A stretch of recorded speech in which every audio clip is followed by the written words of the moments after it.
ప్రైజుల్లాహ్. మన ప్రభువును రక్షకుడును యేసుక్రీస్తు వారి పేరిట శుభాలు దైవాశీస్సులు తెలియజేస్తున్నాను. ప్రభువునందు దేవుని బిడ్డలారా, ఈనాడు మరి సమాజం ఎలాగ ఉంది, సమాజంలో పరిస్థితులు ఎలాగ ఉన్నాయి, మరి అనేక రకాలైన కరువులు, మరి రకరకాలైన శ్రమలు, రకరకాలైన సమస్యలు, మరి అనేక రకాలైన సమస్యలు ఎంతో గొప్ప అందరిలోనూ ప్రతి వారికి ఎవరికి తగినది వారికి ఉన్నది. అనేక రకాలైన మరి సమస్యల చేత, ఇబ్బందుల చేత, మానసికమైన ఒత్తిడి చేత, రకరకాలైన పరిస్థితులు మానవుణ్ణి చుట్టుముట్టినట్లుగా ప్రతి ఒక్క పరిస్థితిని మనం చూసుకుంటే ప్రస్తుతము ఈనాడు అనేక రకాలైన పరిస్థితులతో తలకిందులైపోతున్నారు.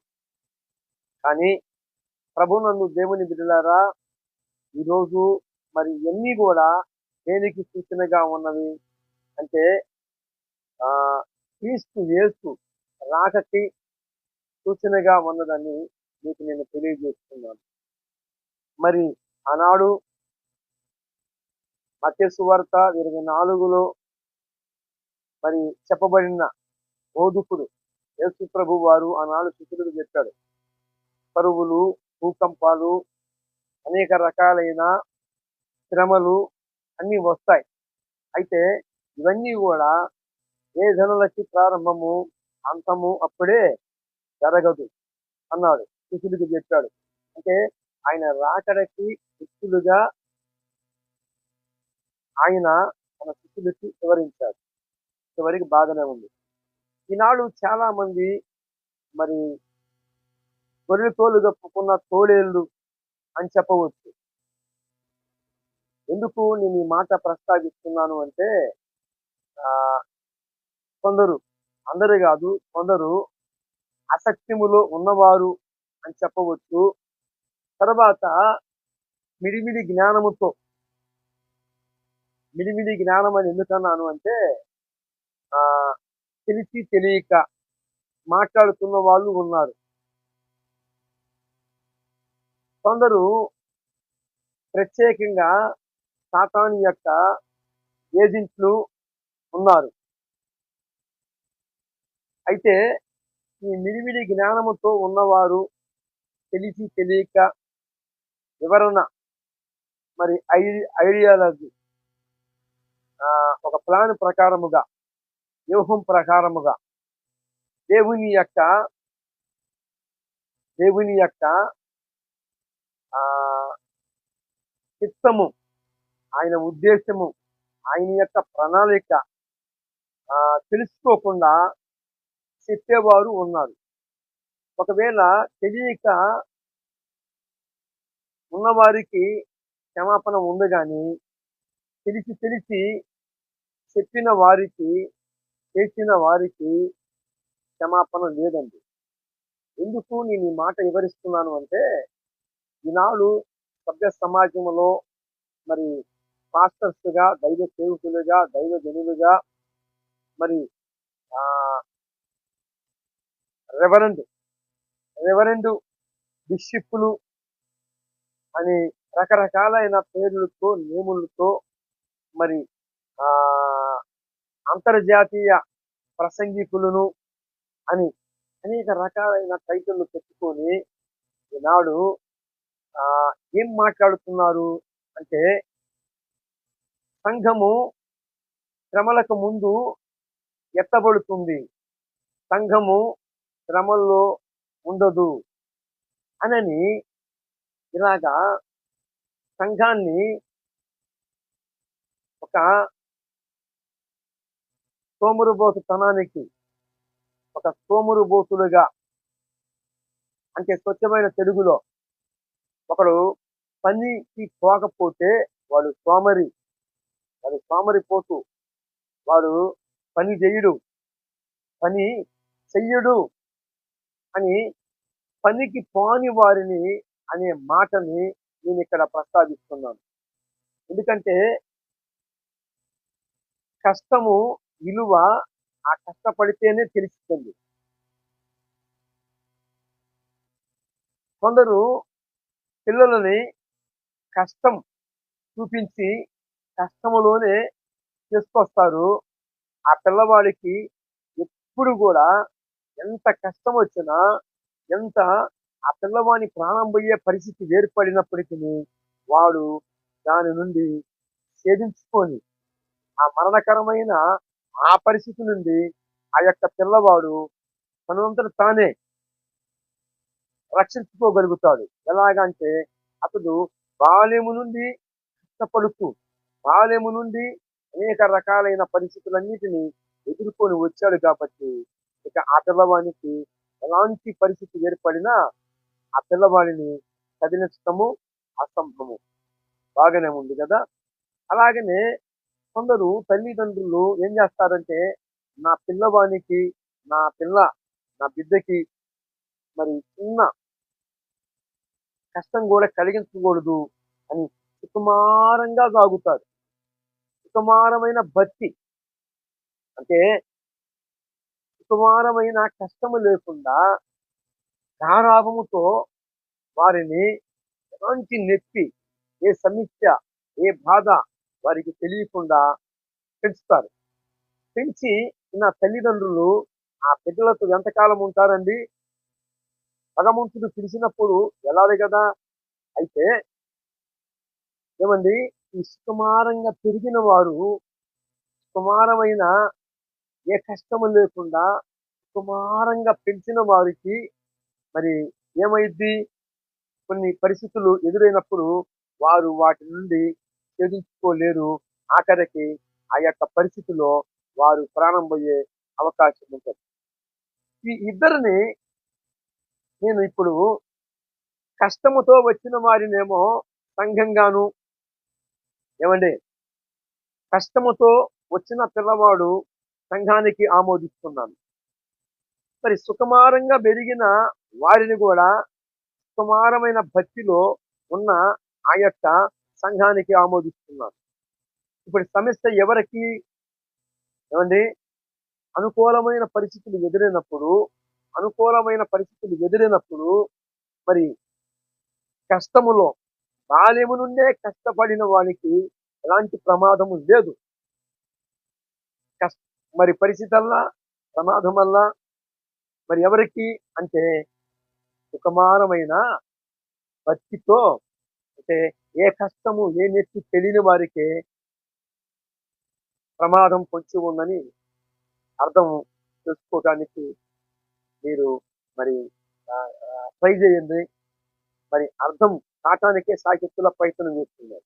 ఇక్కడ 2 పరిస్థితులని మీ ముందు ఉంచాను.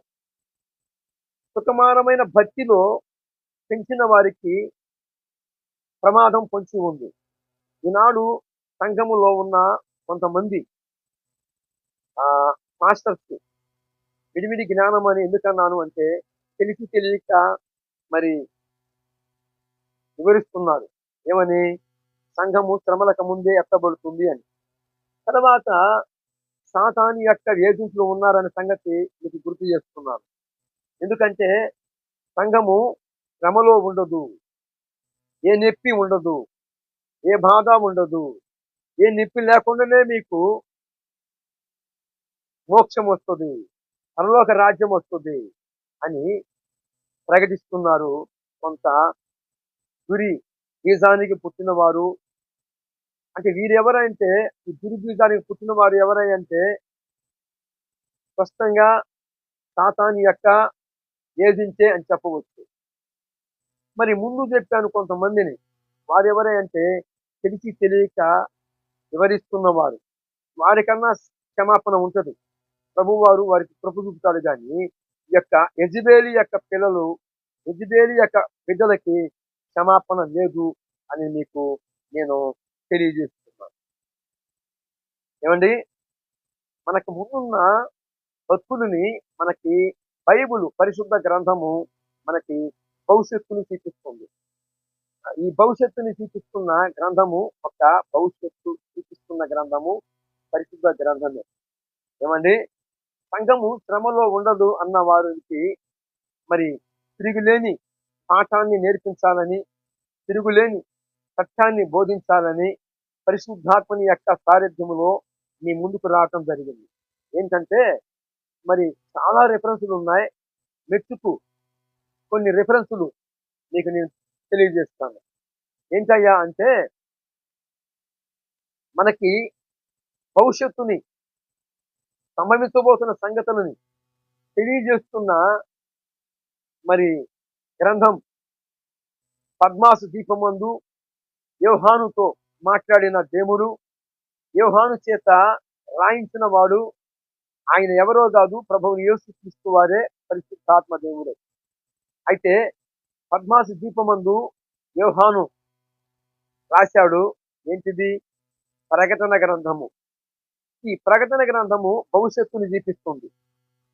ఏమండి? సంభవించబోతున్న సంగతులని తెలియజేయబడుతుంది.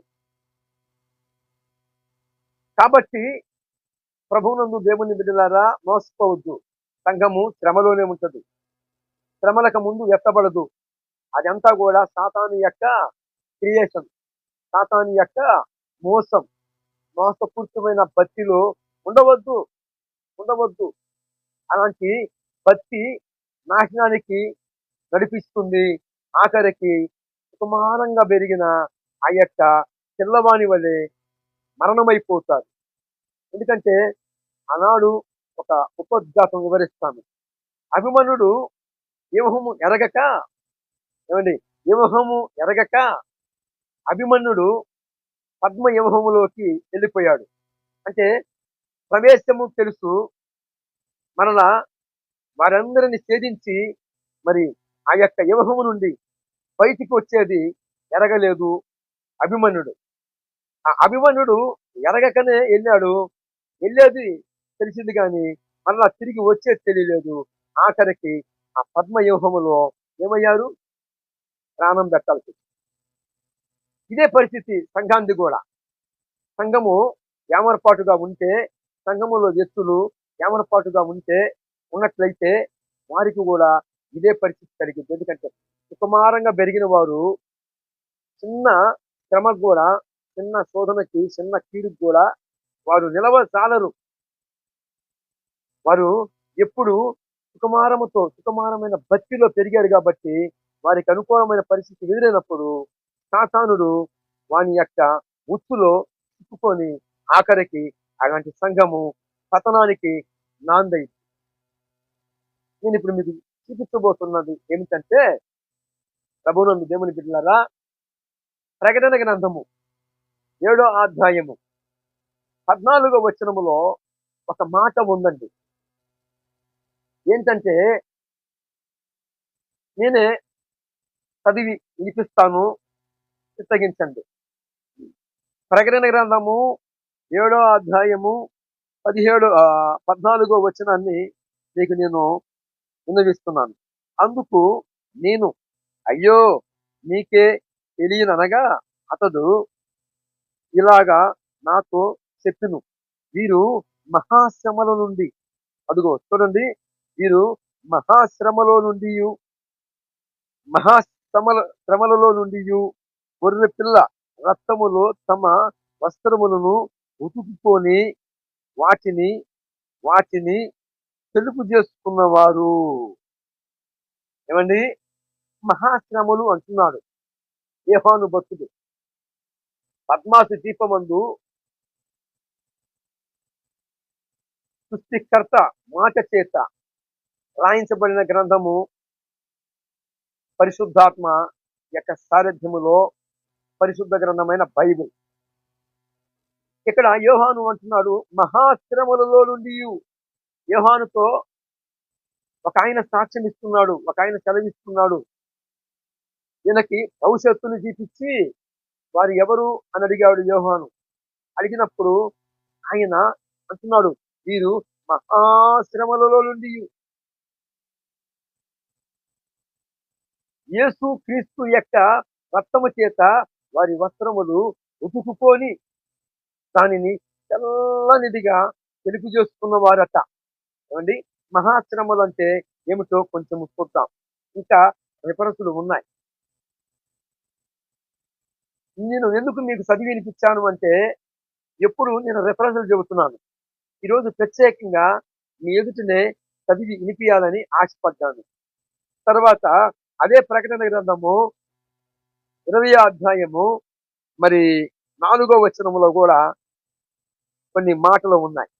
నేను మీకు ఆ మాట కూడా చిత్తగించండి, చదివి వినిపిస్తాను. 20వ అధ్యాయము 4వ వచనమును ఆ మరి ఆ లాస్ట్ భాగములో ఉన్న మాటలని మీకు నేను తెలియజేస్తున్నాను. యేసు ఇచ్చిన యేసు విషయమై తామిచ్చిన సాక్ష్యము నిమిత్తమును, దేవుని వాక్యము నిమిత్తమును శిరస్త్యాగము చేయబడిన వారి ఆత్మలు చూచితిని. ఏమండి, శ్రమ కొంచెం ఉంది, పెద్దగా ఉంది, ఇంకా పెద్దగా ఉంది అనేది మనకి లేఖనం ఇస్తున్న సాక్ష్యం. ఏమండి, కొంచెము శ్రమకే తట్టుకోలేని పరిస్థితి. ఎవరండి? ఈ మిడిమిడి మరి సుకుమారంగా పెరిగిన భక్తిలో ఉన్నవారు మనం చూస్తాం. యేసు ప్రభు వారిని వెంబడించడం కష్టమండి.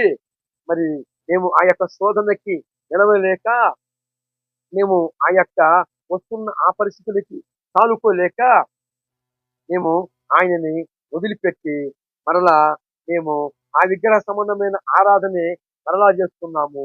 ఇప్పుడు విగ్రహారాధనలో మరలా మేము చేసినప్పుడు మాకు ఎలాంటి శ్రమ లేదు, ఎలాంటి కీడు లేదు అని కొంతమంది సాక్ష్యం ఇస్తూ ఉన్నారు.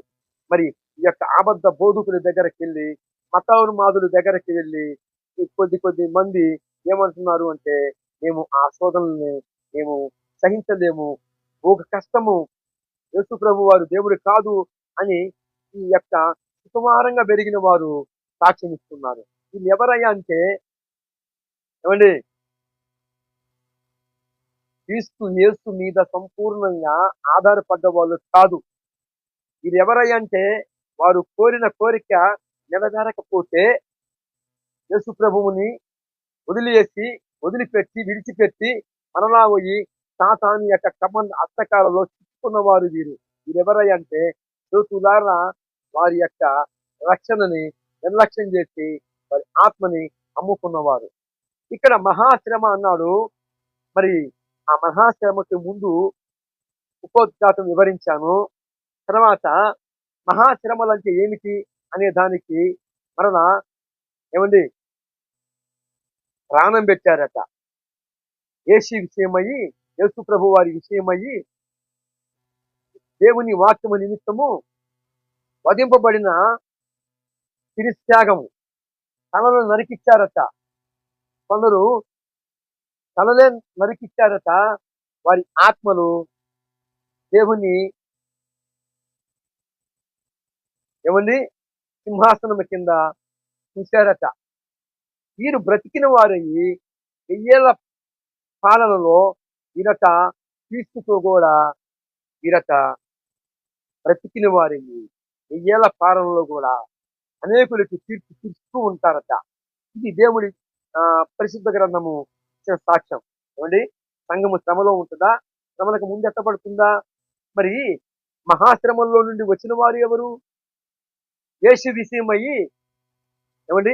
విషయమయ్యి మరి కొందరు చంపబడ్డారు, కొందరు తిరిత్యాగం చేయబడ్డారు. వారి ఆత్మలు బలిపీఠము కింద చూసితిని, దేవుని సింహాసనము కింద చూసితిని అని లేఖనము మనకి సాక్ష్యం ఇస్తుంది. ఏమండి, మరి ఆ బోధకుల్ని ఏమన్నా? వారి దుర్బోధకులు అన్నామా? దుర్విధానికి పుట్టిన వారు అన్నామా? మిడిమిడి జ్ఞానంతో ఉన్న వారిని పక్కన పెడితే పక్కాగా సంఘము శ్రమలకు ముందు ఎత్తబడుతుందన్న వారిని ఖచ్చితంగా దుర్విధానికి పుట్టిన వారే అనాలి. కాబట్టి ఇంకా చాలా రిఫరెన్సులు ఉన్నాయి. మెట్టుకు ఈ 2 రిఫరెన్సులు చూపించాను. మరి మీరు ఎలాగా జీవిస్తున్నారు? శ్రమలో ఉన్నారా? అయితే మీకు ఎలాంటి ప్రమాదం ఉండదు. సుకుమారమైన భక్తిలో ఉన్నారా? జాగ్రత్త, మీకు ప్రమాదం కొంచెం ఉంది. ఎరసి నేను తెలియజేస్తుంది ఏమనగా, ఈ యొక్క ఆధారాలు మీకు చూపించి చెప్పాను. ఇంకా చాలా ఉన్నది రెఫరెన్స్‌లు. మరి గతంలో మరి చాలా రెఫరెన్స్‌లు నేను చూపించాను. సంఘము శ్రమలకు ముందే ఎత్తబడదు. సంఘము శ్రమలోనే ఉంటుందని అనేక రకాలైన రెఫరెన్స్‌లు మీకు నేను తెలియజేశాను. ఈరోజు నెట్‌కి టైం తక్కువగా ఉంది కాబట్టి కొన్ని మాటల ద్వారాగా మీకు వివరించాను. ఈ పాయింట్స్‌ని మీరు రాసుకోండి. ఈ రెఫరెన్స్‌ని రాసుకోండి. మీకు పనికొస్తది. ఎవరన్నా మరి విశ్వాసులు కావచ్చు, దైవ సేవకులు కావచ్చు, విడివిడి జ్ఞానంతో ఉన్నవారు కావచ్చు, రాసుకున్నట్లయితే సంఘము శ్రమలోనే ఉంటుందని మీకు నేను తెలియజేశాను. కాబట్టి ప్రభునందు దేవుని బిడ్డలారా, మరి మీ జీవితం ఎలాగో ఉంది? శ్రమలో నలుగుతున్నారా? అలాగైతే మీకు ఎలాంటి ప్రమాదం లేదు. ఎందుకంటే వెయ్యేళ్ల పరిపాలనలో మీరు కూడా ఉందురుగాక. మీరు కూడా ఆ యొక్క పరిపాలనలోను మాతో కలిసి మీరు కూడా అన్ని జనులకి తీర్పు తీర్చుదురుగాక. ఆమేన్.